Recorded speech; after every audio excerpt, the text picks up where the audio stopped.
여러분 안녕하세요. 전쌤간호입니다. 오랜만에 왔는데 그래도 많은 분들이 떠나가지 않고 기다려주셔서 감사하게 생각합니다. 좀 도움이 되고자 요즘 학원에서 국가고시 위주로 얼마 남지 않았기 때문에 모의고사 풀이 진행하고 있어요. 그래서 많은 사람들에게 좀 더 도움이 됐으면 하는 마음에서 간호조무사 모의고사 풀이 가지고 왔습니다. 자, 모의고사 1회. 자, 기초 간호학개요 문제가 1번에서 35번까지입니다.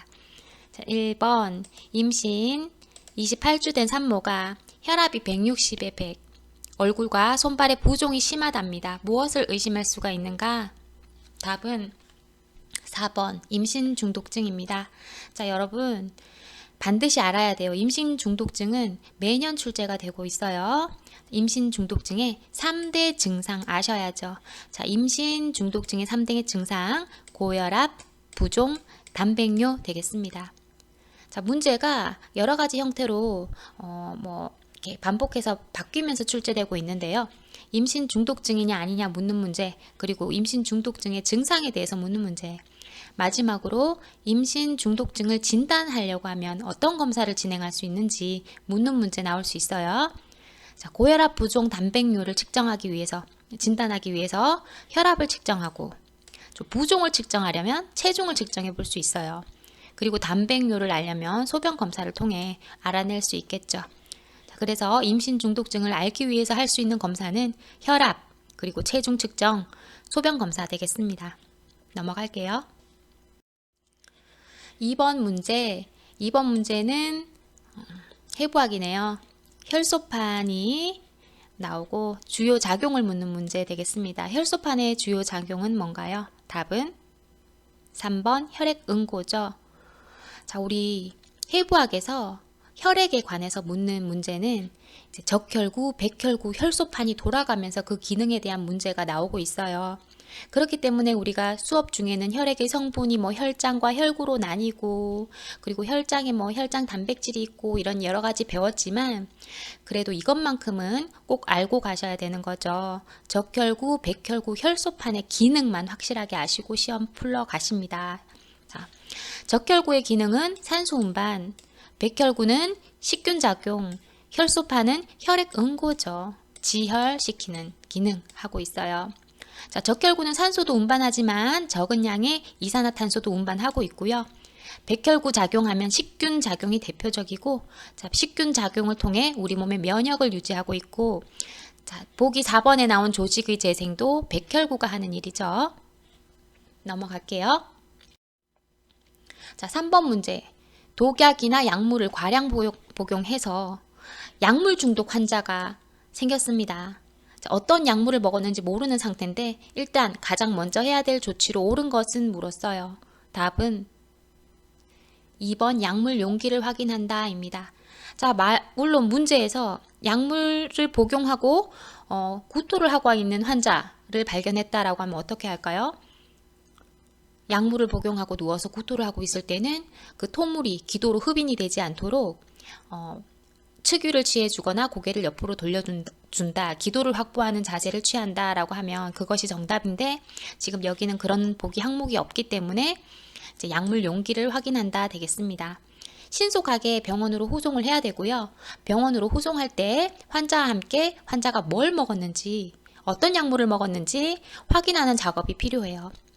어떤 약물 용기를 발견하지 못했을 때는 토물을 같이 가지고 가면 됩니다. 약물이 어떤 거냐에 따라서 응급처치가 달라지게 됩니다. 4번 문제. 신체 기관 중 인체를 보호하면서 체온을 조절하고 감각이 분포해 있는 곳은 물었습니다. 정답은요. 3번 피부계 되겠습니다. 자, 우리 신체 기관 중에 가장 바깥 부분에서 방어벽 역할을 하면서 신체 내부를 보호하는 거, 우리 몸을 겉에서 싸고 있는 피부잖아요. 거기다가 체온을 조절하죠.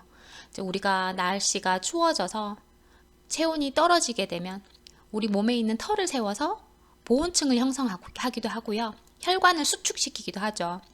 그리고 더워지면 땀을 배출하면서 체온을 떨어뜨리는 그런 체온 조절의 기능을 한다 하는 거고, 감각기관이 분포되어 있죠. 피부에 분포하고 있는 감각기관을 일반 감각이라고 합니다. 자, 일반 감각과 특수 감각이 있었죠. 특수 감각은 특수한 감각, 시각, 청각, 후각, 미각 이런 것들이고요. 우리 피부에 분포하고 있는 감각은 일반 감각으로 촉각, 온각, 냉각, 통각 이런 것들이 있죠. 피부 전신에 분포하고 있다고 생각하시면 돼요. 전신에 일반 감각이 분포해 있다. 그래서 정답은 피부계고요. 넘어갈게요. 5번. 기도의 말단을 이루는 포도송이 모양의 작은 공기주머니를 말하며 호흡을 통해서 산소와 이산화탄소의 가스 교환이 이루어지는 곳은 어딜까요? 정답은 1번 폐포입니다. 그림을 보실게요. 뿅. 자, 우리 기도, 공기의 통로이죠. 기도는 우리 코로 시작을 해서 인두와 후두를 거쳐서 여기 중간에 보이는 것이 연골로 이루어진 기관, 그리고 양쪽으로 기관지 나눠지게 되고요. 그리고 좀 더 세부적으로 나눠지는, 미세하게 나눠지는 나뭇가지처럼 세기관지까지 가서 마지막에는 어디로 가냐? 폐포로 가게 되죠. 자, 동글동글 포도송이 같이 생겼죠. 자, 이 부분을 확대를 해 봤을 때 이제 폐포는 포도송이 같이 작은 공기 주머니로 생겼고요. 이 공기 주머니를 혈관들이 싸고 있으면서 모세혈관에서 폐포로 이산화탄소를 전달하고 폐포에서 산소를 모세혈관으로 가져오는 확산에 의한 가스 교환이 발생합니다. 그래서 실질적인 가스 교환이 이루어지는 것은 바로 폐포이다라고 하는 거죠. 6번 문제. 전신에서 심장으로 돌아온 정맥 혈액을 우심실을 통해서 폐로 전달하는 혈관은 무엇인가 했습니다. 정답은요. 2번 폐동맥입니다. 자, 우리 심장의 혈액순환에 대해서 살펴봐요. 그림을 준비했는데, 자, 우리 심장에는 2개의 방과 2개의 실이 있죠. 자, 실에서는 혈액이 나가게 돼요. 나간 혈액은 방으로 들어와요. 그리고 좌측에서 나가면 우측으로 들어오고요. 우측에서 나가면 좌측으로 들어오게 됩니다. 반대로 들어오는 거죠. 실에서 나가서 방으로 들어오고 좌측에서 나가서 우측으로 들어온다는 거죠. 자, 우리 전신으로 나가는 그럼 심장은 좌심실에서 시작합니다. 좌심실 벽이 가장 두껍다고 하죠. 그리고 심장은 좌측으로 약간 치우쳐져 있으니까 항상 좌심실에서부터 생각하시면 쉬워요. 좌심실에서 전신으로 혈액을 내보내게 되는데요. 이때 심장에서 나가는 혈관을 동맥이라고 하고 전신으로 나가려고 하니까 동맥이 아주 커야 해요. 그렇기 때문에 좌심실에서 전신으로 나가게 되는 혈관 이름은 대동맥입니다. 대동맥을 통해서 전신으로 나간 혈액은 전신에다가 산소를 공급해주고 다시 심장으로 돌아와야 되는데 그때는 대정맥을 통해서 반대로 들어온다고 했죠. 좌측에서 나갔으니 우측, 실에서 나갔으니 방, 그러니까 우심방으로 들어오는 거예요. 자, 제가 색깔을 보세요. 색깔을 빨간색, 좌심실에서는 빨간색으로 썼고요. 우심방으로 들어올 때는 파란색으로 썼어요. 빨간색은 산소를 가득 실은 동맥혈 되겠고요. 전신에서 산소를 공급을 하고 산소 농도가 낮아진 혈액을 파란색, 정맥혈, 파란색으로 표현을 했어요.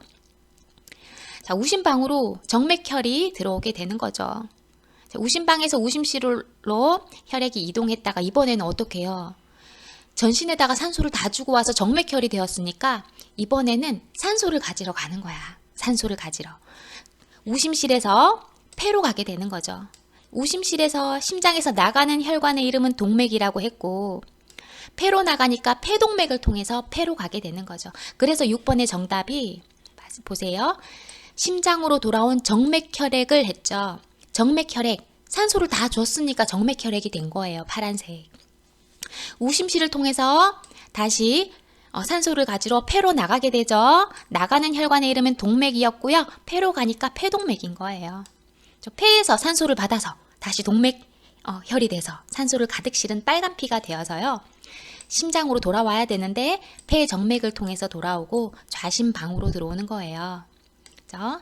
그래서 뭐 그림도 그려봤는데 좌심실에서 나가는 대동맥, 전신을 통해서 산소를 주고 정맥혈이 되어서 다시 심장으로 들어오는 대정맥, 우심방으로 정맥혈이 들어와서 다시 우심실을 통해서 나가는 혈관은 폐로 가니까 폐동맥, 폐에서 산소를 받아서 다시 심장으로 들어오는 혈관은 폐정맥이 되는 거예요.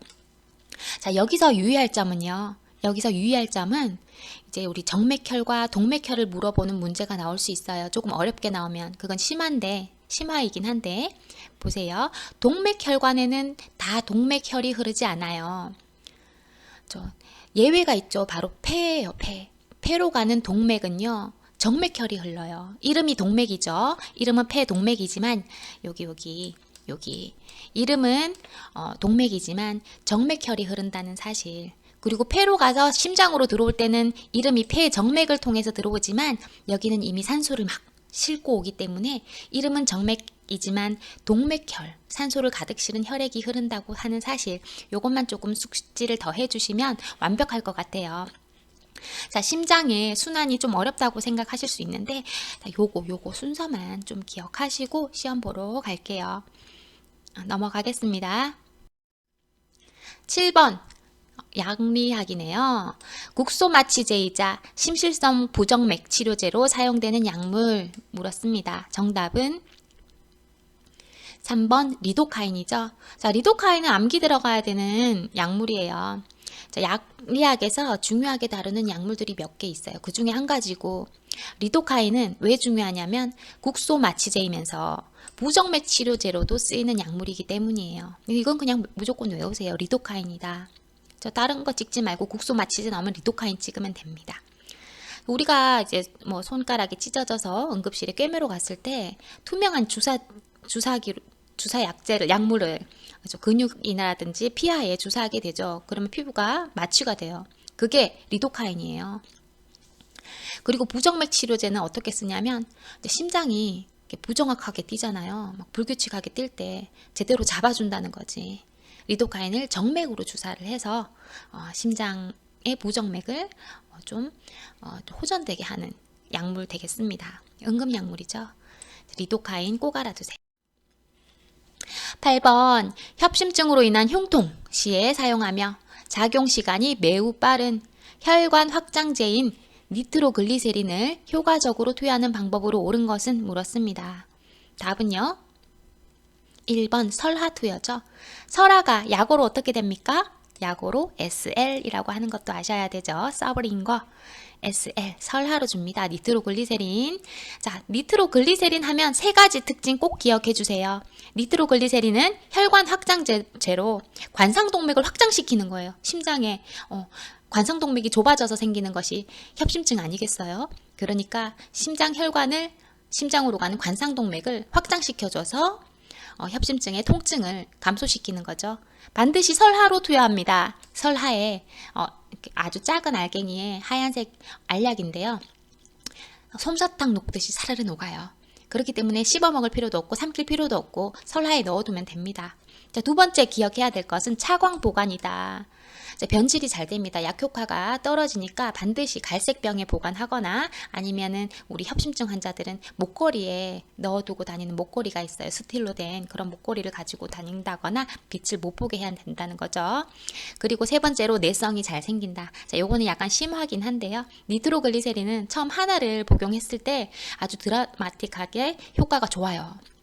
그런데 자꾸 복용하다 보면 내성이 뭔가요?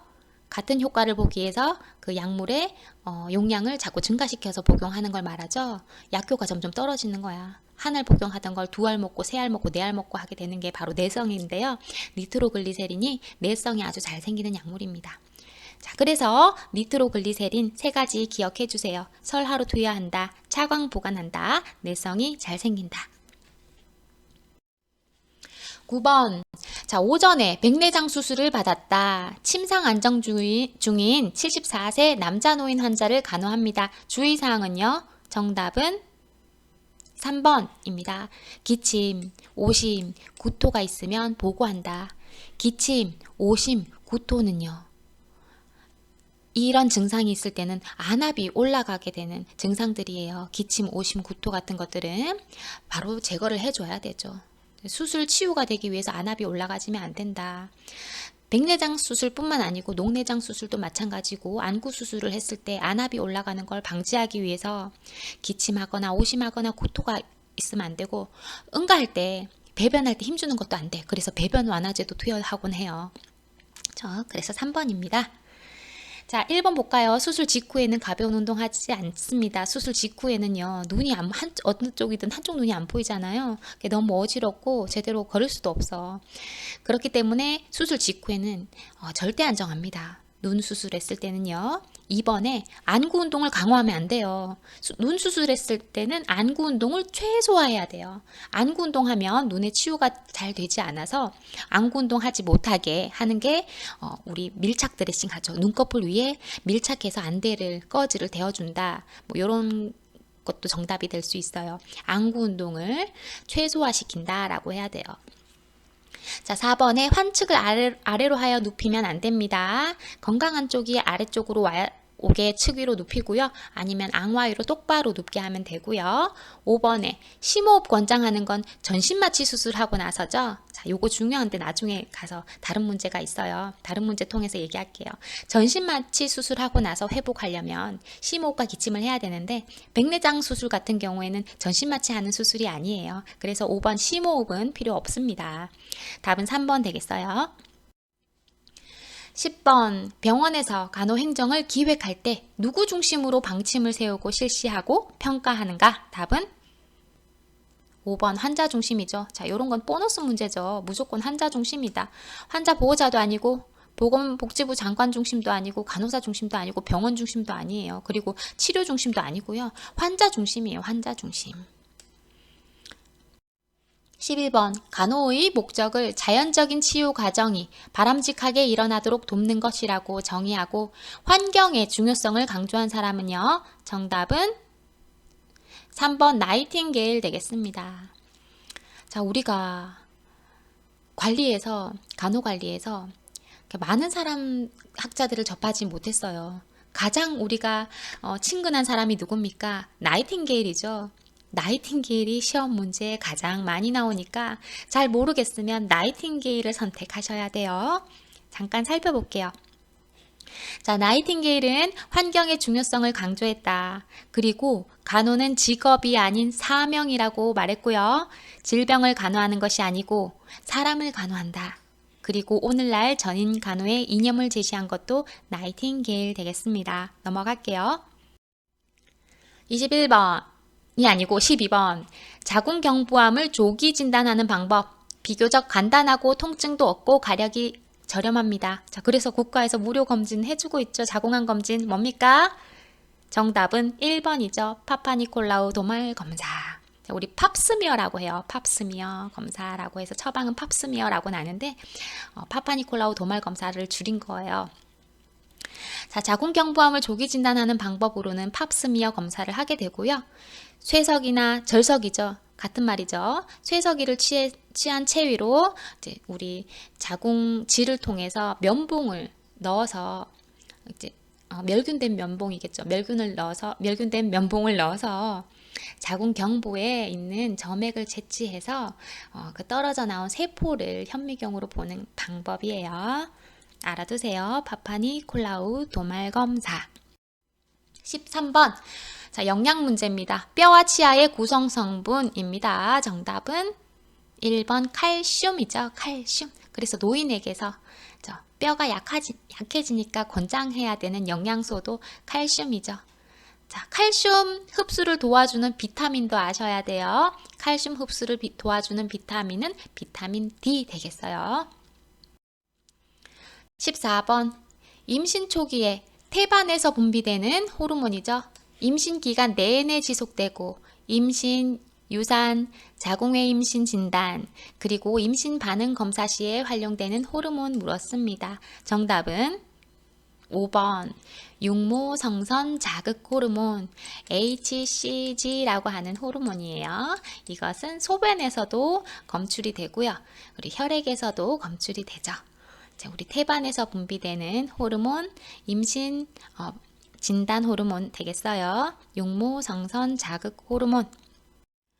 자, 15번 노인 간호 문제인데요. 우리 노인 간호나 간호 관리는 약간 서비스 문제입니다. 이거는 다 맞춰야 돼요. 노인 간호는 크게 어렵게 나오지 않는데 이건 좀 어렵게 나왔죠. 노화에 따른 신체적 변화는 좀 어렵게 나오는 거고 근데 이것도 맞춰야 되는 문제고 아니면 낙상 문제, 수면 문제, 치매 문제 뭐 이런 거 위주로 나옵니다. 좀 어렵게 나오면 파킨슨병 여기까지는 잘 알아두시고 시험에 임하셨으면 좋겠어요. 자, 지금 이 문제는 노화에 따른 신체적 변화에 대한 설명을 묻는 겁니다. 정답은 혈관 저항이 증가된다. 자, 혈관 저항이라는 어려운 말을 썼지만 혈관 저항이 증가되면 어떻게 될까요? 혈압이 올라가는 거예요. 혈관 저항은 왜 증가할까요? 혈관에 콜레스테롤 같은 것이 쌓이면 혈관 저항이 증가될 수 있죠. 또한 혈관의 탄력이 떨어지거나 혈관의 경화 현상, 딱딱해지는 현상이 발생하면 혈압이 증가하는 거예요. 혈관 저항이 증가되는 거고요. 그러니까 나이가 들어감에 따라서 혈관의 탄력성이 떨어지고 경화 현상이 일어나니까 혈관 저항의 증가가 나이가 들어서 생기는 변화가 맞습니다. 3번이에요. 자, 나머지는 이제 노화가 됨에 따라서 점점 모든 신체 기능이 떨어진다고 보시면 돼요. 그런데 뿅. 자, 노인의 신체적 변화에서 전반적으로는 모든 기능이 감소하나 증가되는 것 몇 가지 볼게요. 혈관 저항. 그리고 혈관 저항이 증가함으로써 혈압이 증가되고요. 손 발톱 두께가 각줄화되면서 두꺼워져요. 잘 부서지죠. 그리고 맛 중에서 쓴맛과 신맛을 감지를 더 잘하게 된다고 합니다. 자, 그리고 주의할 것은요. 심장의 크기, 맥박수, 호흡수 변화는 거의 없다고 보셔도 돼요. 나이가 들어감에 따라서 심장 크기 변화는 거의 없다. 그리고 맥박수 변화, 호흡수 변화 거의 없다고 보셔도 괜찮습니다. 넘어갈게요. 16번 횡격막과 복벽 근육을 사용하는 신생아의 호흡 형태 물었습니다. 복벽이래요. 복벽. 배죠. 답은요. 2번 복식호흡입니다. 자, 신생아는 흉곽 발달이 미약해요. 그래서 우리 흉부 함몰이라고 하죠. 호흡 곤란이 오면 아기들 흉골 부위가 움푹움푹 들어가요. 뼈가 아주 그냥 연골같이 약해서. 그래서 흉식호흡이 힘들고요. 흉식호흡은 만 2세가 되면 이제 점차적으로 증가하기 시작해서 이제 3세 정도 되면 완벽한 흉식호흡을 할 수 있다고 해요. 그 전까지는 신생아들은 복식호흡을 한다는 거죠. 자, 17번 문제입니다. 자, 17번 임신 말기 때 오는 정맥류에 대한 설명으로 물었습니다. 정답은요. 정맥류에 대한 간호로 취침 시 다리를 올려준다. 5번이 되겠습니다. 자, 정맥류가 왜 생기냐면 임신 말기 때 온다고 여기 되어 있죠. 여기 문제에 임신 말기 때 오는 이라고 되어 있는데 3번 선택하신 분 없죠. 임신 4, 5개월에 정맥류 증상이 생긴다. 4, 5개월은 임신 중기 아니겠어요. 임신 말기 때 생깁니다. 정맥류는 하지 정맥류. 자궁이 커진 자궁이 정맥을 누르는 거예요. 하대 정맥을 누르는 거예요. 자, 사진 보실게요. 여기 하대 정맥이 보이죠? 우리 복부를 지나쳐서 심장까지 가야 돼요. 우리 하지에서 혈액을 끌어올려 가지고 심장까지 가야 되는데 자궁이 이 정맥을 누르는 거야. 자, 특히 어느 쪽으로 누우면 더 눌리겠어요? 지금 하대 정맥이 우측에 있죠? 우측으로 눌리면 더 눌리니까 누우면. 눕는 건 어느 쪽으로 누워라? 왼쪽으로 눕히는 게 좋다. 왼쪽으로 측위를 취해주는 게 좋다. 임산부들은. 지금 보기에는 출제되어 있지 않지만 이제 해부학상으로 좌측으로 눕는 게 좋다. 그리고 다리를 올려서 자게 한다 하면 되겠습니다. 자, 1번 증대된 자국이 복부 동맥을 압박하는 게 아니죠. 하대 정맥을 압박함으로 생긴다. 2번 영양소의 부족으로 인해 생기므로 자, 영양소의 부족과는 상관없습니다. 3번 임신 4, 5개월 아니라고 했어요. 임신 말기에 생긴다. 4번 정맥류 예방을 위해서 하루 2시간 이상 걷기 운동은 너무 무리한 운동이야. 하루에 적당한 운동은 좋지만, 규칙적으로 적당히 하는 운동은 좋지만 2시간 이상 걷는 건 정맥류에 좋지 않습니다. 넘어갈게요. 18번 더운 여름에 햇볕이 강할 때 장시간 야외 활동을 하던 중에 두통, 메스꺼움, 피로, 어지러운 증상이 나타나는 일사병이 발생하였다. 우선적으로 취해야 할 처치로 옳은 것은 물었습니다. 우리 햇볕에 오래 서 있으면 예전에 라떼는 국민학교 때 교장 선생님이 막 말씀하실 때 애들 쓰러지고 그랬어요. 햇볕에 오래 서 있어서 그런 거고, 자, 그때는 어떻게 해줘야 되나? 정답은요, 3번이죠. 시원한 곳으로 옮기고 안정시킨다. 자, 일사병입니다. 일사병. 햇볕 밑에서 어지러운 거 바로 시원한 곳으로 옮기고 안정시켜주고요. 몸에 조이는 옷 같은 건 좀 풀어주는 게 좋아요. 자, 의식이 있다면 수분하고 이제 염분이 들어간 물을 1리터 정도 마시게 하는 게 좋습니다. 자, 일사병이 진행이 되면요, 열사병이라고 해서 체온이 더 떨어지지가 않아요. 스스로 체온 조절을 못하게 돼요. 체온 중추가 마비돼서. 그때는 신속하게 우리가 외부에서 열을 떨어뜨려 줘야 되기 때문에 얼음 마사지 하고 막 찬물에 담그고 얼음물 관장하고 막 그러는 거예요. 왜냐하면 체온 중추가 어디 있어요? 체온 중추가 어디 있는가 또 중요합니다. 우리 뇌에 시상하부라고 하는 곳이 체온 조절 중추인데, 그 체온 조절 중추가 이상이 생겨서 체온 조절을 우리 몸에서 할 수가 없게 되고 의식이 떨어지게 되고 하는 것은 열사병이에요. 지금 여기서는 두통, 메스꺼움, 어지러움 요 정도 되는 건 일사병이고요. 그때는 신속하게 시원한 곳으로 옮겨서, 아직 내가 스스로 체온 조절할 수 있기 때문에 물도 먹이고 안정시키고 하면 됩니다. 보기 한번 볼게요. 자, 찬물을 마시게 한다 했는데, 자, 먼저 우선적으로 취해야 할 조치는 햇볕에서 찬물 마시는 게 아니고 시원한 곳으로 가서 안정한 다음에 찬물보다는 조금 미지근한 물, 염분을 섞어서 수분을 공급하게 됩니다. 자, 이번에 혈압 상승제하고 상관없고요. 열사병일 때는 막 체온이 상승되면서 막 혈압도 떨어질 수도 있어요. 그렇지만 혈압 상승제는 의사 처방하에 병원에 가서 투여하게 되고요. 자, 머리를 낮추고 얼음찜질을 해준다라고 했는데, 자, 요거는 열사병에 대한 처치입니다. 머리를 낮추고가 아닌데 머리를 높여야지. 우리 시상하부가 체온 조절 중추가 이상이 생겼다고 했잖아요. 그럼 뇌압을 좀 낮춰줘야 돼요. 그러면 머리를 상승시킨 자세로 얼음찜질을, 체온을 낮추는 처치를 해줄 수가 있죠. 머리를 낮추는 건 아니에요. 자, 설탕물을 마시게 한다? 아니죠. 답은 3번 되겠습니다. 19번. 생애 주기 발달 단계 중에서 신체 기능이 감퇴되고 사별을 겪는데요. 그리고 고독감을 느끼는 시기는, 요거는 서비스 문제네요. 정답은 5번 노년기입니다. 이런 문제는 꼭 맞추세요, 여러분. 자, 잠깐 우리 에릭슨의 심리사회적 발달 단계를 보고 갈게요. 에릭슨의 심리사회적 발달 단계 중요하니까. 우리 영아기 때 엄마 쭈쭈 먹으면서 엄마랑 애착 관계가 생기죠. 그러면서 엄마에 대한 신뢰감이 생겨요. 신뢰감이 생기지 못하면 생기는 것이 불신감 되겠습니다. 유아기 때, 우리 3세까지죠. 유아기 때는 기저귀를 떼는 시기예요. 기저귀에서부터 자유로워지는 자율감이 생기죠. 자율감이 생기지 못하면 똥 싸서 부끄러워하는 수치심 생길 수 있다는 거죠. 학년 정기, 학교 들어가기 전에 유치원에 다니는 시기, 유딩들이죠. 자, 그때는 내가 할래. 저 가방도 내가 쌀래, 엘리베이터 버튼도 내가 누를래 하는 주도성 생깁니다. 내가 주도한다, 주도성. 자, 이때 생기는 것이 죄책감이에요. 도덕적 개념이 생기면서요. 엄마, 빨간불인데 왜 지금 횡단보도 건너가? 이런 죄책감이 생기는 거죠. 자, 4번째 학령기입니다. 학령기. 우리 초딩들 근면성이 생기고요. 막 동성 또래 관계가 좋아지는 시기 되겠습니다. 다른 친구들은 잘하는데 제가 못 따라가면 열등감이 생길 수 있습니다. 청소년기, 나는 누구인가 하는 정체성대 역할 혼돈 올 수 있고요.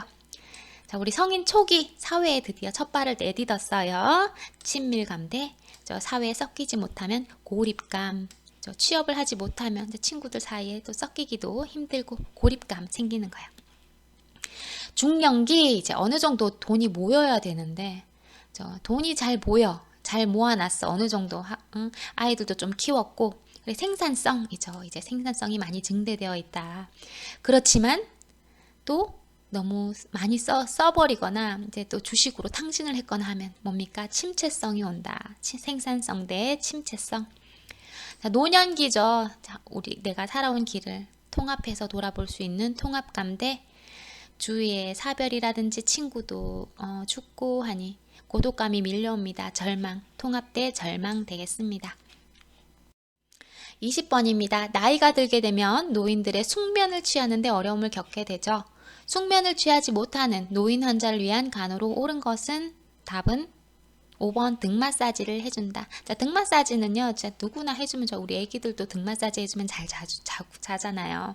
그죠? 우리도 마찬가지고 어른들은 더 좋아하시죠. 등 마사지를 해준다. 자, 그럼 다른 답을 볼게요. 경쾌한 음악을 들려주면 안 되죠. 밤에 경쾌한 음악은 잠이 오히려 달아나게 만든다. 직접 조명을 하여 밝게 해준다 아니죠. 우리도 껌껌해야 잠이 잘 오죠. 그런데 노인들은 밤에 또 화장실 가시다가 넘어질 우려가 있기 때문에 조도를 완전히 어둡게 하면 안 되고 조도를 낮춰준다 하면 되겠어요. 3번 낮잠은 절대 재우면 안 됩니다. 낮잠은 무슨 일이 있어도 재우면 안 돼요. 밤에 자야지. 그리고 이런 보기가 나올 수 있어요. 충분히 잠을 자지 못했다 하더라도 일어나는 기상시간을 일정하게 한다 라고 하는 거죠. 항상 같은 시간에 일어나게 한다. 그건 답이 맞아요. 자, 운동. 규칙적인 운동은 좋지만 취침 전에 하는 운동, 자기 직전에 하는 운동은 좋지 않습니다. 그리고 자기 전에 수분을 섭취하는 것도 밤에 화장실 가려고 깨시기 때문에 좋지 않습니다. 21번. 저혈량으로 인하여 쇼크가 발생한 환자에게 가장 먼저 해야 될 응급조치는 했어요. 쇼크 환자 하면은요.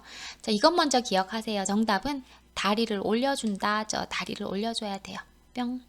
자, 또 다른 말로 트렌델렌버그 체위를 해준다. 골반 고위 취한다. 하지를 거상시킨다. 다 같은 말이죠. 다리를 번쩍 들어줍니다. 다리에 있는 혈액을 심장으로 모아서 혈압을 유지하려고 하는 거예요. 쇼크에서 가장 문제가 되는 게 저혈압으로 혈압이 점점 떨어지게 되면 나중에 생명까지도 위험할 수 있는 문제이기 때문에 혈압을 유지해주는 자세, 체위, 다리를 올려준다가 정답입니다. 우리 모성간호에서도요. 분만 후 질출혈이 있는 환자에게 바로 취해줘야 되는 체위도 마찬가지로 다리를 올려주는 체위 되겠어요. 자, 다른 거 볼게요. 자, 저혈량이래요. 저혈량은 출혈이 있거나 탈수가 있거나 화상에 의해서 체액이 손실돼서 나타나는 쇼크를 말해요. 저혈량성 쇼크. 자, 더운 물 주머니를 데워준다. 더운 물 주머니는요. 우리 쇼크 환자들은 체온을 좀 유지하기 위해서 보온을 해줄 수는 있어요. 어떤 식으로 보온을 해주냐면 담요를 좀 덮어주거나 우리 실내 온도를 좀 높여주거나 해야 돼요. 직접적으로 열을 가하게 되면 어떤 현상이 발생하냐면 혈관이 확장되게 되죠. 혈관이 확장되면 혈압이 더 떨어진다는 거죠. 직접적으로 더운 물 주머니를 데워주는 건 좋지 않은 행위입니다. 자, 2번에 담요를 덮어줄 수 있다고 했죠. 체온을 조절하기 위해서. 그렇지만 가장 먼저 해야 되는 것은 체위죠. 가장 먼저 해야 되는 건 다리 올려준다는 거죠. 자, 머리 절대 높이면 안 된다. 자, 수분을 공급할 수 있죠. 근데 쇼크 환자들에게는 정맥으로 수분을 공급하게 됩니다. 생리식염수 같은 거 공급하게 되지만 지금 가장 먼저 해야 될 건 뭐니 해도 뭐다? 트렌델렌버그 체위다 하는 겁니다. 자, 다음은 22번 문제입니다. 해부 문제네요. 소화 효소 중 지방 성분을 소화시키는 효소 물었습니다. 정답은요? 4번 리파제죠. 자, 소화 효소 중에서 지방을 소화시키는 효소는 한 개밖에 없어요. 바로 리파제죠. 입에서부터 구강까지 통틀어서 나오는 소화 효소 중에 리파제만 지방 성분을 분해시킨다. 이렇게 아셔도 돼요. 그냥. 자, 다른 소화효소 조금 볼까요? 자, 소화효소 몇 가지만 기억합시다. 자, 리파제, 우리 지방을 소화시키는 효소였는데, 근데 지방 성분을 소화시키는데 도와주는 소화액도 있어요. 효소는 아니지만 바로 간에서 분비하는 담즙. 담즙은 지방 소화를 도와준다. 지방을 유화시킨다. 담즙이 지방을 유화시켜 놓으면 우리 리파제가 소화시키는 거예요. 자, 요것도 알아두세요. 담즙도 꼭 알아두시고, 자, 소화효소 읊어볼게요. 입에서 나오는 프티알린, 탄수화물을 소화시키는 소화효소죠. 침에 속해 있습니다. 자, 위에서 분비되는 위액에 들어있는 펩신, 신으로 끝나는 소화효소들은 단백질을 소화시키죠. 췌장액에서는 무려 3가지의 소화효소가 분비가 돼요. 다 아셔야 돼요. 아밀라제, 트립신, 리파아제죠. 아밀라제는 탄수화물을, 신으로 끝납니다. 트립신은 단백질을, 리파아제는 지방을 소화시키는 소화효소이죠. 췌장에게는 무려 3가지의 소화효소가 분비된다라고 하는 것까지 반드시 알아두세요. 23번, 노인 환자는 낙상과 그에 대한 합병증 발생 가능성이 큰 환자군입니다. 그 중에서도 낙상 가능성이 가장 높은 대상군은 정답은 4번 낙상 경험이 있는 환자 되겠습니다. 한번 넘어졌던 분이 또 넘어질 수 있어요. 낙상에 대한 기억 때문에 더 안 움직이려고 하세요. 그러다 보면 관절의 가동 범위가 더 좁아지게 되고 관절은 더 구축이 되고 그러다 보면 또 넘어지시는 거야. 저 낙상 경험이 있는 환자, 낙상의 고위험군 되겠습니다. 자, 낙상 고위험군 몇 가지 볼게요. 낙상의 경험, 시각, 청각이 손상되었을 때, 그리고 현기증 있는 환자, 그리고 이뇨제, 최면제, 항우울제, 혈압 강화제, 혈당 강화제 등의 약물 복용 환자 되겠습니다. 자, 24번 문제 완전 중요합니다. 전신마취로 수술한 환자에게 심호흡과 조기 이상을 강조하는 이유 물었습니다. 정답은요? 4번이죠. 심혈관계의 빠른 회복을 위함이다 라고 하는 거예요. 자, 우리 완전 중요합니다. 자, 매회 출제되고 있어요. 전신마취 수술한 다음 수술하기 전부터 교육을 하죠. 수술하기 전부터 교육을 하는 거라고 또 교육해야 될 거라고도 나와요. 뭐냐면 심호흡과 기침이 더 중요해요. 심호흡과 기침 권장해요.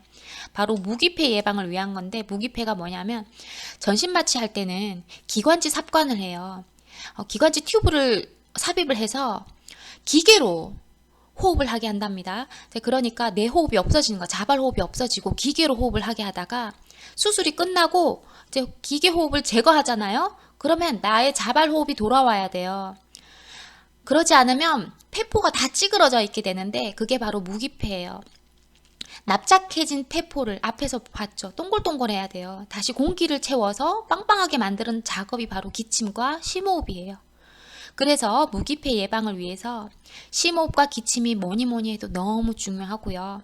매회 출제되고 있어요. 뒤에 또 나와요. 실기 파트에서 지금 1회에서도요.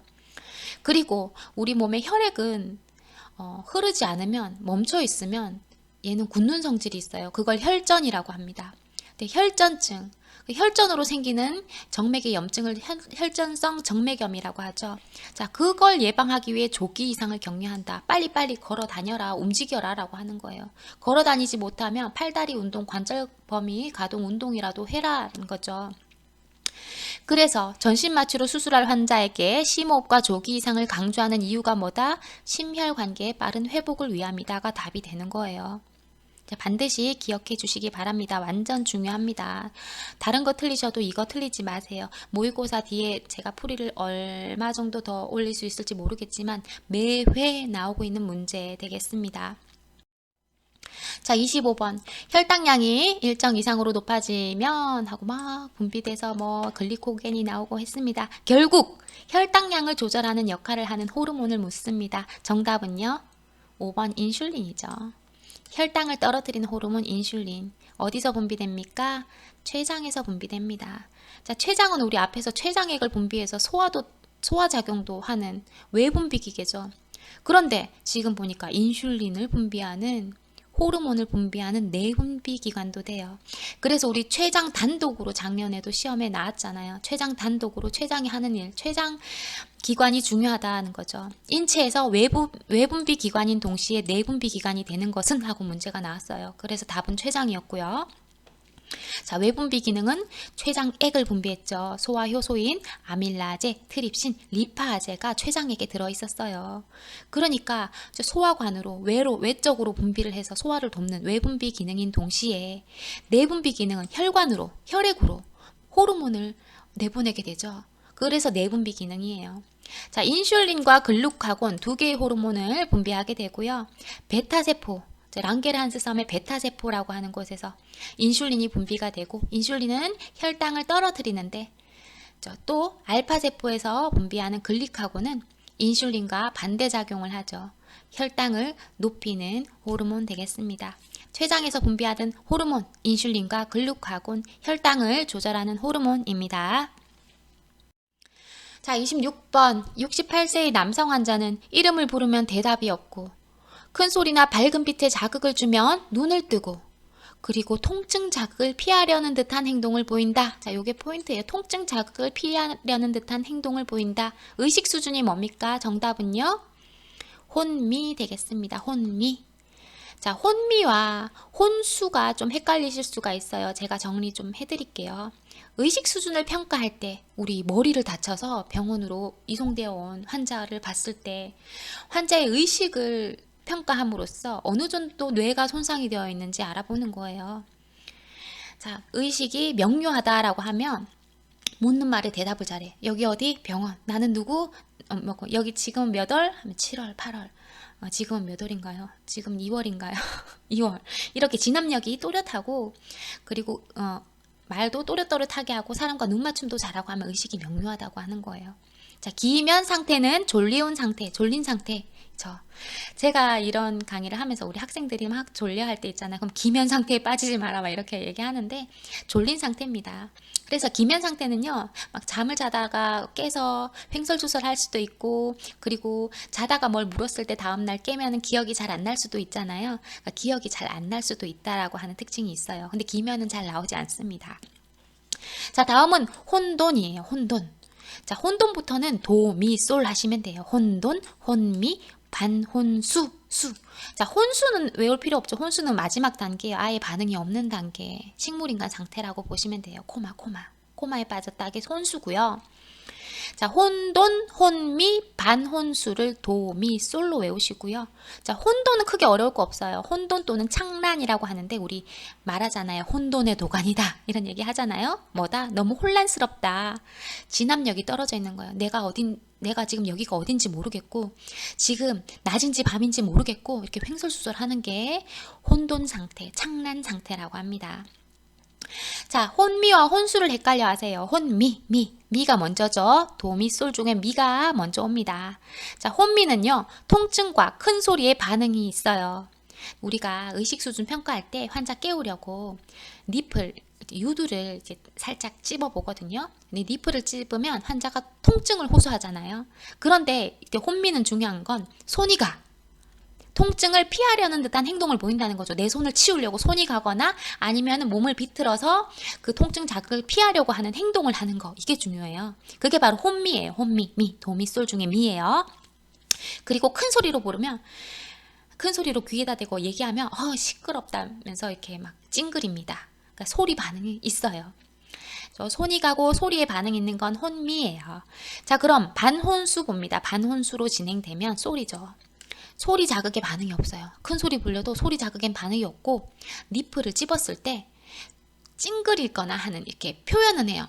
소리를 내거나 표현은 하지만 피하려고 하는 행위까지는 하지 못하죠. 손이 가거나 또 이렇게 움직여서 통증을 피하려고 하는 행위를 못하는 것, 그게 바로 반혼수예요. 자, 큰 소리 자극에 반응이 있다, 혼미. 그리고 통증을 피하려고 한다, 혼미 되겠어요. 요게 헷갈리시면, 자, 요런 문제는 좀 빼가지고 따로 메모를 해두시거나 사진을 찍어 두셔서 시험 보기 직전에 한 번 더 보시는 게 좋겠습니다. 자, 27번 정상분만 후 퇴원한 산모의 산욕기 관리로 옳은 것은 물었습니다. 정답은요? 자, 출산 6 내지 8주 후에 검진을 받으러 오게 한다. 4번입니다. 출산 6 내지 8주 후에 한 2달 되기 전에 검진을 받으러 오게 해야 되죠. 자궁 복구가 잘 됐는지 확인하기 위해서죠. 자, 1번에 자궁 회복을 위해 운동을 삼간다 라고 했는데 아니에요. 정상분만 후에도 조기 이상 해야 됩니다. 크게 문제가 되지 않으면 조기 이상 해야지 산육기간도 단축시킬 수가 있고요. 오로가 있어도 통목욕 권장한다 라고 하는데, 자, 통목욕과 5번의 성관계는 산육기가 끝날 때까지 안 한다고 생각하세요. 6주 이상 아셨죠? 통목욕과 성관계는 6주까지 권장하지 않습니다.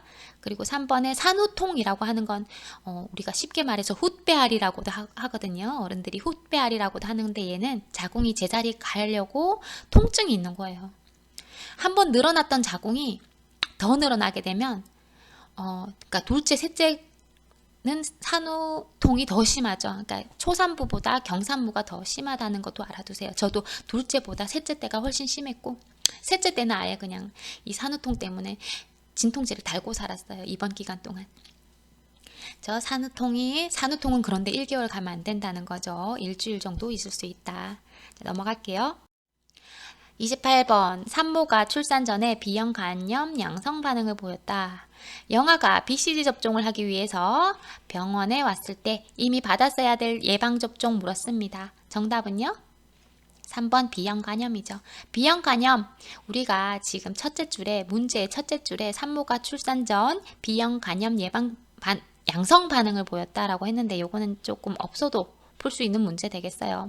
산모가 출산 전에 B형 간염 양성 반응을 받지 않았더라도 가장 먼저 접종해야 되는 건 B형 간염입니다. 자, BCG 접종은 언제? 생후 4주 이내 맞는다. B형 간염은 언제? 생후 0개월, 1개월, 6개월에 맞게 됩니다.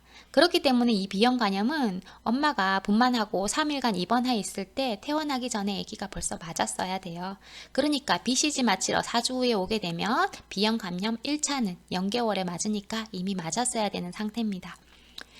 자, 우리 문제가 지금 산모가 B형 간염 양성일 때라고 일단 나왔으니까 한번 살펴볼게요. 임산부가 B형 간염 양성인 경우 출생 후 12시간 이내에 우리 원래 B형 간염 예방 백신은 0개월에 맞긴 하지만 3일 내로 맞긴 하지만 B형 간염 예방 백신, 간염 예방 주사 놓는 동시에 한 가지 더 아기한테 줘야 되는 게 있어요. 그게 뭐냐면 엄마가 B형 간염이래.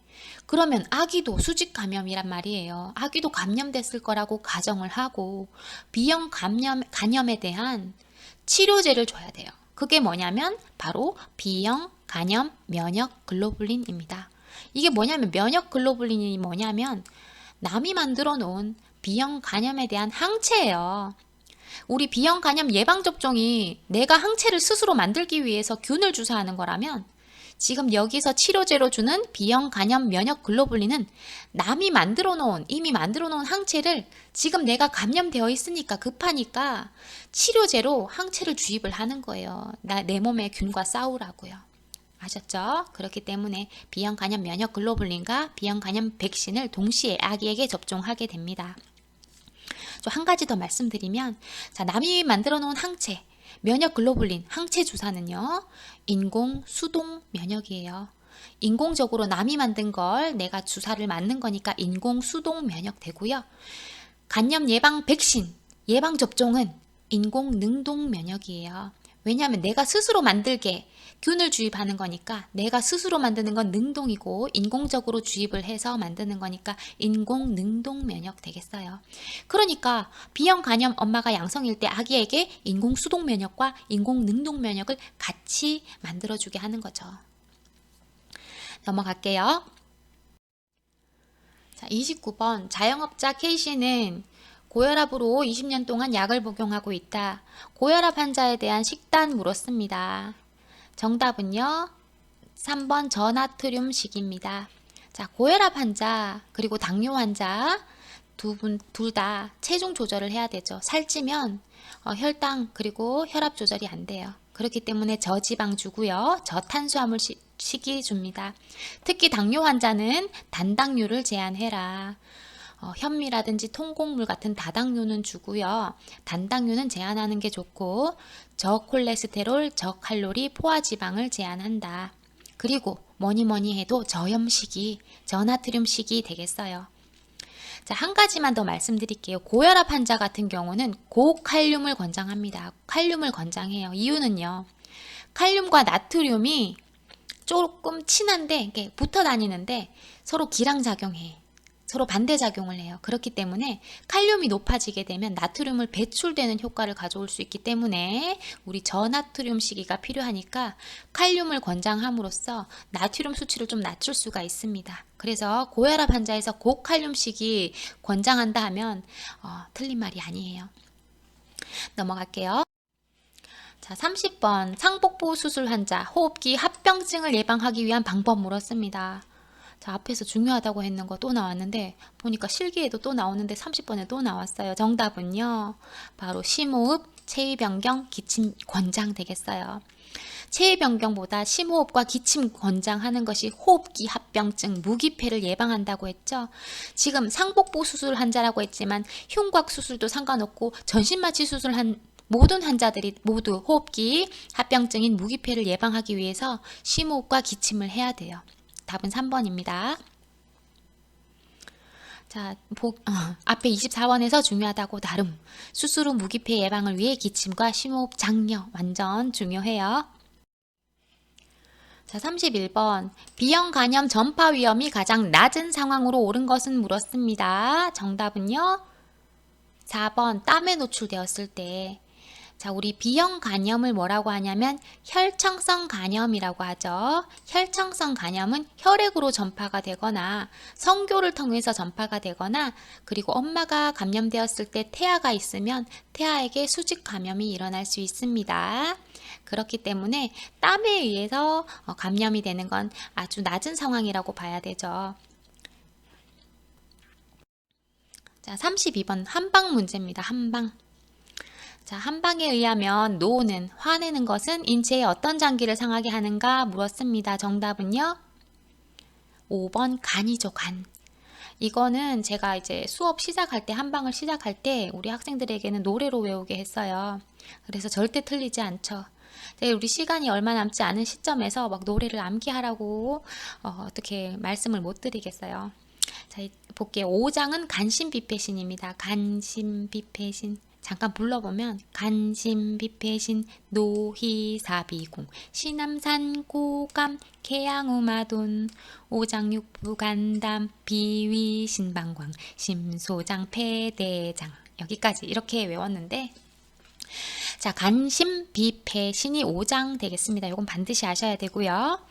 자, 5장에 관계되는 7정이 있어요. 5장에 해로운 7정이죠. 노희, 사비공, 우경이 있는데 우경은 제외하고 노희, 사비공 순서대로 간신비패신 아래 적으면 노하는 거, 화내는 건 간에 좋지 않은 거예요. 너무 기뻐하는 건 심장에 좋지 않고요. 생각이 많은 건 비장에 좋지 않아요. 생각이 많은 게 스트레스 많이 받는 거잖아요. 이제 비가 또 표리관계로 아래에 보면 위와 연결되어 있어요. 위장. 우리 스트레스 많이 받으면 생각 많으면 소화가 잘 안 되는 거죠. 그리고 비, 슬플 비는 폐에 좋지 않고 공포는 신장에 좋지 않다 합니다. 또 관계되는 거 오미 5가지 맛이 있는데요. 시남산 고감, 매운 건 간에 좋지 않다. 쓴 거 함은 죄송합니다. 짠 거 함은 짤함, 심장에 좋지 않다. 그리고 신음식은 비장, 위에 좋지 않다. 자, 위에 우리 산이 분비되잖아요. 신음식이 좋지 않다. 그리고 쓸고, 쓴 음식은 폐에 좋지 않고요.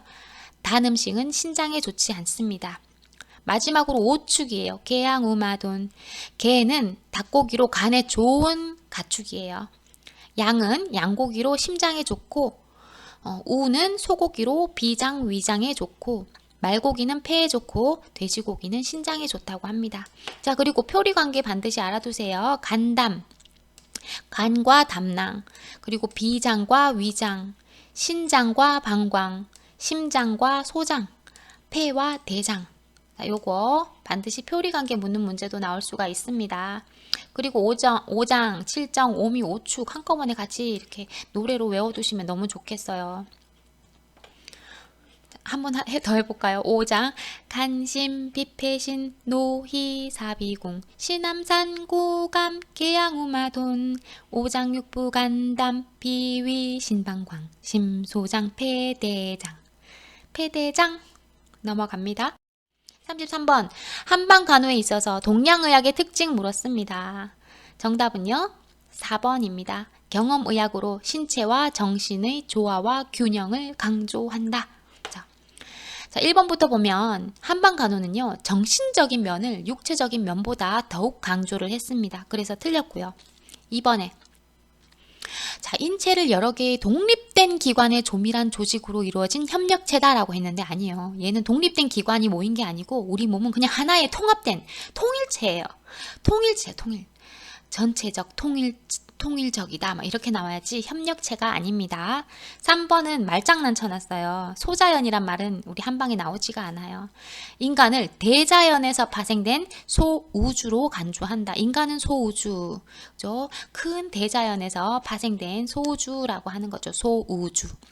5번 인체에 나타나는 생리현상을 소자연이 아니고 대자연의 운행 과정에서 생긴 것으로 관찰한다 하는 거예요. 자, 34번 치아 내부를 구성하는 요소 중 가장 많이 차지하는 것은 물었습니다. 답은 3번 상아질이죠. 우리 치아 내부에서 가장 많이 차지하는 것은 상아질이고 가장 바깥쪽에서 단단한 거, 경도가 단단한 건 뭔가요? 범랑질이에요. 범랑질 안에 상아질이 있고 상아질까지 치아 우식이 진행되면 굉장히 빠르게 진행이 된다고 하죠. 자, 이 상아질 반드시 알아두세요. 35번 치과에서 핸드피스를 사용하는 목적했습니다. 정답은요. 3번 치질 제거입니다. 핸드피스는 회전용 절삭기구입니다. 그래서 우리 썩은 부분 도려낸다고 생각하시면 돼요. 윙 하면서 깎아내는 거, 그게 바로 핸드피스다. 자, 기초간호학교가 끝났는데 벌써 시간이 1시간이 다 되어가네요. 빨리 진행한다고 했는데 또 부가적인 설명이 조금 더 하다 보니까 시간이 길어졌는데 우리 보건간호학교까지만 하고 자르고 1회 뒷부분을 다른 영상으로 업로드 하도록 하겠습니다. 일단 지금은 보건간호학교 진행할게요. 자, 36번입니다. 보건간호학교 수질오염에 대한 설명으로 옳은 것은 했습니다. 자, 수질오염 정답은요? 2번이죠. COD, 화학적 산소 요구량은 높을수록 오염도가 높죠. 자, 우리 OD가 나오고 BOD, COD가 나오는데요. OD, 용존 산소량은 용존, 수질이 가지고 있는 산소량이죠. 산소량이 많으면 많을수록 깨끗한 거예요. 그러니까 OD는 좋은 거, BOD와 COD는 나쁜 거예요. BOD와 COD는 산소 요구량이잖아요. 그렇기 때문에 얘가 복구하려면, 수질을 복구하려면 이만큼 산소가 필요하다는 양이에요. 그렇기 때문에 BOD와 COD는 높으면 오염도가 높다고 봐야 됩니다. 자, 37번 지역사회 보건사업에서 한 마을을 중심으로 보건교육을 세우려고 한다. 보건교육 계획 시 가장 중요한 것은 뭐다? 4번 대상자와 함께 계획하는 거죠. 지역사회 보건사업에서 보건교육은 뭐가 중요하냐면 지역 주민의 참여가 굉장히 중요해요. 그러니까 지역 주민과 함께 계획을 하는 거죠. 다른 것도 보면은 틀린 말은 아니에요. 실시 전에 연습하는 거, 그리고 우선순위에 따라 예산을 배정하는 거, 그리고 교육 전문가에게 협조를 구하는 거, 그리고 이용할 수 있는 인적인, 물적인 자원을 조사하는 것도 다 필요하지만 가장 중요한 것은 대상자와 함께 지역 주민의 참여가 필요하다라고 하는 겁니다. 자, 38번 보건소를 찾아온 AIDS 환자에게 에이즈 환자죠. 보건교육을 실시할 때 적절한 방법 물었습니다. 정답은 4번 상담이죠. 우리 이런 에이즈라고 하는 질병에 대한 좀 특이한 점이 있잖아요. 아직까지 남에게 알리기 꺼려하고 또 에이즈라는 환자에 대한 좀 거부 증상도 아직 나타나고 있고 하기 때문에, 그리고 극소수고, 이 보건교육은 프라이버시가 진행되는 하에서 개인적인 상담이 가장 적합할 것 같습니다. 자, 39번 스스로 인슐린 주사를 놓아야 하는 당뇨병 환자에게 인슐린 주사 방법을 시범 교육했습니다. 놓는 방법을 내가 직접 보여준 거야. 그리고 따라하게 합니다. 그 내용을 평가하려고 할 때 적절한 방법은 했어요. 정답은요? 관찰법, 5번 관찰법이죠. 자, 내가 보여주고 시범 교육을 해주고 따라하게 해서 잘하는지 관찰하는 거예요.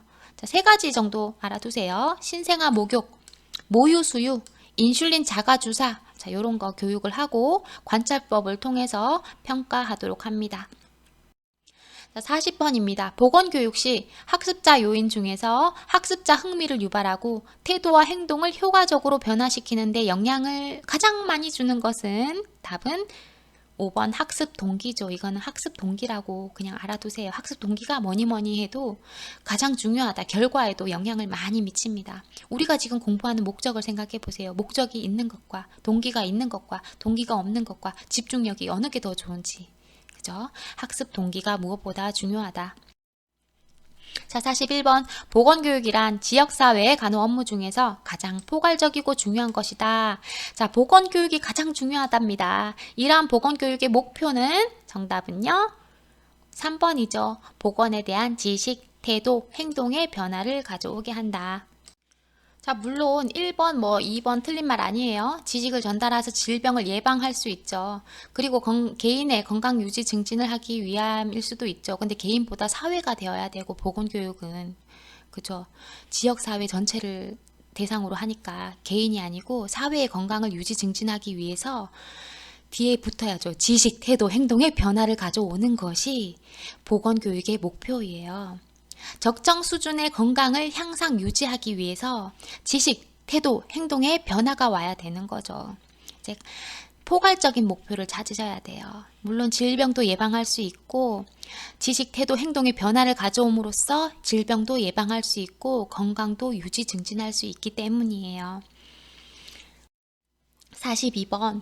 벽지, 오지 등의 취약지역 주민들의 1차 보건 의료를 위하여 설치된 것은 답은 1번 보건진료소입니다. 자, 요거는 암기 들어가야죠.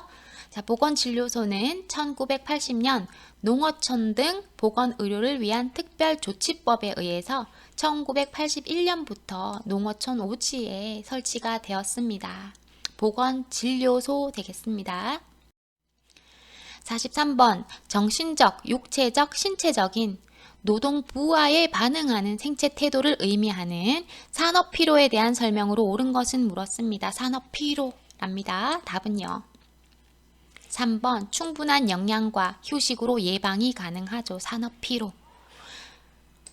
자, 너무너무 피로한 거죠. 산업적으로 인해서. 그러니까 일을 해서 피곤한 거예요. 그러니까 중간중간에 휴식 시간도 줘야 되고 또 영양 섭취도 아주 잘해야 돼요. 그러다 보면 산업 피로가 덜 누적이 되겠죠. 그래서 답은 3번이에요. 1번부터 보면 생산성이 어떻게 될까요? 너무너무 피곤한데 생산성이 증가하나요? 생산성이 하락하게 되죠. 2번에 오직 수면 부족에 의해서만 야기되는 거 아니죠. 막 일을 너무 근육의 피로, 또 신체 피로라든지 또 정밀한 작업, 어려운 계산 같은 걸 하면 또 정신적으로 힘들고 꼭 수면이 부족하지 않아도 발생할 수 있다라고 하는 거고 4번에 재해 발생 건수가 증가하고 있습니다. 점차적으로 증가되는 추세고요. 5번에 정신건강보다 육체건강을 우선시하는 거 아니죠. 육체건강에 의해서도 신체적인 피로가 생길 수 있지만 정신적인 피로도 육체적인 피로 못지않게 아주 중요합니다. 그래서 답은 3번이고요. 자, 44번. 어느 해 영아 사망률이 3이라고 하는 것은 무엇을 의미하는가? 정답은 4번이죠. 연간 출생아 수 1000명당 생후 1년 미만의 3명이 사망한 경우를 영아 사망률이라고 합니다. 자, 우리가 영아라고 구분 짓는 거를 알면은 이 문제 틀릴 수가 없어요. 영아는 1년 미만의 아기를 영아라고 해요. 영아. 1년 넘어가면 유아라고 하고요. 그리고 태어나자마자 한 달 된 건 신생아라고 하죠. 그렇기 때문에 영아 사망률이라고 하는 것은 1년 미만 아동을 말하는 거고요. 자, 영아 사망률은 특정 연도 총 출생아 수분의 같은 해 1세 미만의 사망아 수고요. 그리고 곱하기 1000을 해줍니다. 그렇기 때문에 1000명당 출생아 수 1000명당 생후 1년 미만의 사망아 수 되겠어요. 자, 45번. 산업보건의 목적 물었습니다. 산업보건의 목적은 3번 근로자의 건강관리 되겠습니다. 46번. 미나마타병의 원인 물질로서 중독되었을 때 구내염, 근육진전, 중추신경장애, 단백뇨 등의 증상을 보이는 유해 물질 물었습니다. 정답은요. 2번 수은이죠. 수은. 자, 미나마타 하면 수은이에요. 수미. 수미가 뭐 했어요? 구근단 했어요. 구구단을 잘 외우는데 구근단 했어요. 자, 수은 미나마타병 구근단. 구내염 근육진전. 근육진전이 뭐냐면 막 근육이 떨리는 거예요. 소변에 단백질이 나온다. 수은 구근단. 자, 카드뮴 알아두세요. 카드뮴, 카드 여기 이따이. 카드 이따이 뿅 되겠습니다. 카드 이따이 뿅. 카드 많이 쓰면 카드 칼슘이 빠져나간다. 칼슘이 빠져나가면 뼈가 약해지죠. 카드뮴은 이따이 뿅. 골연화증, 요통 이러죠. 기침만 해도 뼈가 으스러진다고 합니다. 자, 납. 자, 납은 이제 공장들 나와요. 페인트 공장, 배터리 공장, 인쇄소. 이런 곳에서 일하는 작업자들에게 납 중독이 일어날 수 있고, 호흡기를 통해서 납이 축적이 될 때 처음엔 증상이 없다가 나중에 심각한 증상이 나타나죠. 사지마비, 복통, 그리고 중추신경에도 영향을 미쳐요. 자, 수은과 카드뮴, 납, 요 정도는 꼭 알아두세요. 자, 47번 공기 중에 0.04%를 차지하는 무색 무취의 가스입니다. 실내 공기 오염의 지표로 사용되는 것은 답은 2번 이산화탄소예요. 이산화탄소는 우리가 마시는 공기 중에도 0.04%를 차지하고 있어요. 무색 무취의 약산성이고요. 허용 기준은, 위생학적 허용 기준은 지금 0.04%는 원래 있는 농도고요. 허용 기준은 0.1% 되겠습니다.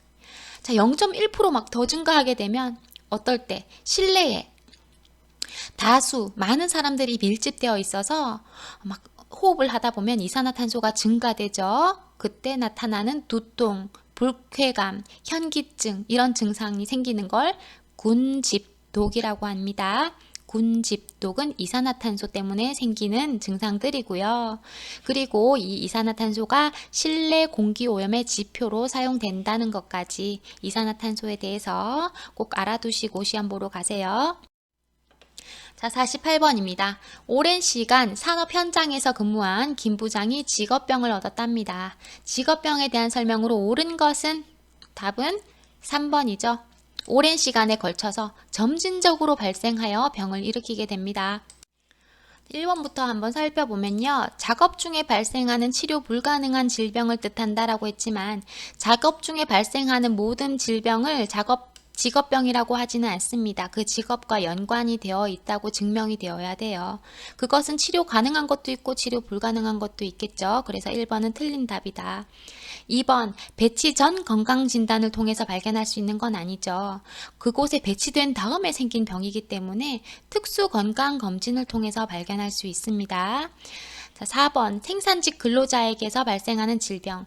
생산직 근로자뿐만 아니고 사무직 근로자에게도 잘 발생이 되죠. 뭐 VDT 증후군 같은 담 걸리는 컴퓨터 막 한자세로 오래 해서 하는 그런 증상도 직업병이죠.